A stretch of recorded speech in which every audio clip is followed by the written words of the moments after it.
शाम ढलने से ठीक पहले का वक्त था। सड़क पर धूल उड़ रही थी और आसमान हल्का सा नारंगी हो चला था। लड़का और लड़की दोनों की सांसें तेज थीं, दिल जोर जोर से धड़क रहा था। घर वालों से छुपकर, शहर से बाहर, सिर्फ कुछ पल अपनी नाम करने के लिए वे उस सुनसान रास्ते पर आए थे। शहर से काफी दूर एक पुराना बड़ा सा घर था। मालिक सालों से बाहर रहता था।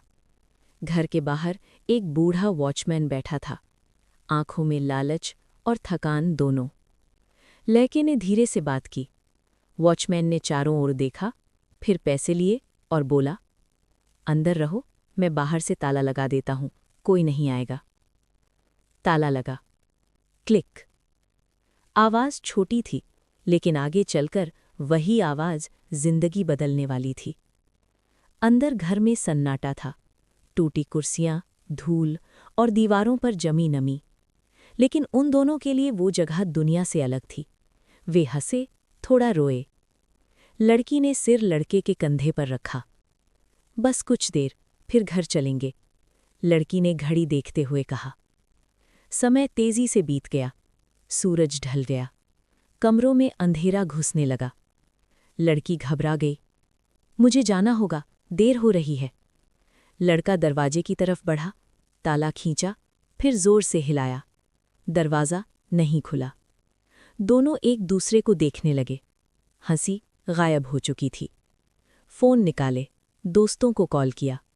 एक एक करके सब दूर थे, कोई नहीं आ सका। अंधेरा और गहरा हो गया। घर अब सुरक्षित नहीं लग रहा था। तभी लड़के की नज़र एक कांच की खिड़की पर पड़ी। शायद यहीं से निकल सकते हैं। उन्होंने कोशिश की, कांच पर पत्थर मारा।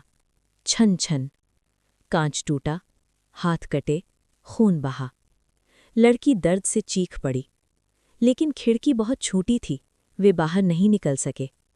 तभी एक आवाज़ आई, भारी सांसों की, हंसी की, बड़बड़ाहट की। अंधेरे से एक साया निकला। वॉचमैन का बेटा, पागल।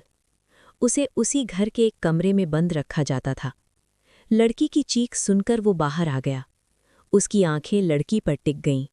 वो उसकी तरफ झपटा। लड़का बीच में आ गया, धक्का, हाथापाई। लड़का जमीन पर गिर पड़ा। लड़की कांप रही थी, उसकी आवाज़ निकलनी बंद हो चुकी थी। तभी बाहर से गेट खुलने की आवाज़ आई। सामने वॉचमैन की पत्नी खड़ी थी। उसने कांच टूटने की आवाज़ सुन ली थी। उसके हाथ में चाबी थी, चेहरे पर डर और गुस्सा दोनों। उसने बेटे को पकड़ा, चिल्लाई और लड़के लड़की की तरफ देखा। कुछ पल, बस खामोशी। फिर उसने दरवाज़ा पूरा खोल दिया। रात गहरी हो चुकी थी। लड़की घर पहुंची, चुप, टूटी हुई। लड़का भी चला गया, लेकिन कुछ हमेशा के लिए पीछे छूट गया। कुछ गलतियां सिर्फ डर नहीं देती, जिंदगी भर का सन्नाटा दे जाती हैं। और वो घर आज भी शहर से बाहर बंद पड़ा है, जैसे किसी की चीखें अब भी उसकी दीवारों में कैद हों।